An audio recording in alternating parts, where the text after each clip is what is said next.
ವೀಕ್ಷಕರೇ, ಬಿ.ಪಿ ಕಾಯಿಲೆ ಅಂದ ತಕ್ಷಣ ಸುಮಾರು ಜನ ಗಾಬರಿ ಆಗ ಸಹಜ. ಮುಂಚೆ ಎಲ್ಲ 50-60 ವರ್ಷಕ್ಕೆ ಬರ್ತಾ ಇದ್ದಂತ ಈ ಕಾಯಿಲೆ ಈಗ ಸಾಧಾರಣವಾಗಿ 30-35 ವಯಸ್ಕರಲ್ಲೇ ಕಾಣಿಸ್ಕೊಳಕ್ ಶುರು ಆಗ್ಬಿಟ್ಟಿದೆ.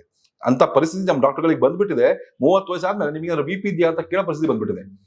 ನೋಡಿ ವೀಕ್ಷಕರೇ, ಬಿ.ಪಿ ಬಂದ ತಕ್ಷಣ ಗಾಬರಿ ಪಡುವಂತ ಅವಶ್ಯಕತೆ ಇಲ್ಲ. ಸ್ವಲ್ಪ ಏನಾದ್ರು ವೇರಿಯೇಷನ್ ಆಯ್ತು, 130-140 ರೇಂಜ್ ಬಂದ ತಕ್ಷಣ ಅಯ್ಯೋ ಬಿ.ಪಿ ಜಾಸ್ತಿ ಆಯ್ತಂತೆ, ನಾನು ಲೈಫ್ ಲಾಂಗ್ ಮೆಡಿಸಿನ್ಸ್ ತಗೋಬೇಕಂತೆ ಅಂತ ಗಾಬರಿ ಪಡೋರು ಸುಮಾರು ಜನ ಇದ್ದಾರೆ. ನಿಮ್ಮಂತವರಿಗೆ ಈ ತರ ಗಾಬರಿಯನ್ನ ಫಸ್ಟ್ ತೆಗೆದು ಹಾಕ್ಲಿಕ್ಕೆ ನಾನು ಇಷ್ಟಪಡ್ತೇನೆ. ಸಾಧಾರಣವಾಗಿ ಬಿ.ಪಿ ಅನ್ನೋದು ಯಾರು ತೋರ್ಸ್ಕೊಳಕ್ ಹೋಗಲ್ಲ. ಏನಕ್ಕೊಂಡು ಹೋಗಿರ್ತೀರ, ಜ್ವರನೋ ಶೀತನೋ ಕೆಮ್ಮೋ, ಸಾಧಾರಣವಾಗಿ ಪ್ರತಿಯೊಬ್ಬ ಡಾಕ್ಟರ್ ನಿಮಗೆ ಫಸ್ಟ್ ಬಿ.ಪಿ ಚೆಕ್ ಮಾಡ್ತಾರೆ. ಬಿ.ಪಿ ಚೆಕ್ ಮಾಡಿದಾಗ 120/80 ರೇಂಜ್ ಇದ್ರೆ ನಾರ್ಮಲ್ ಅಂತ ಹೇಳ್ತಾರೆ.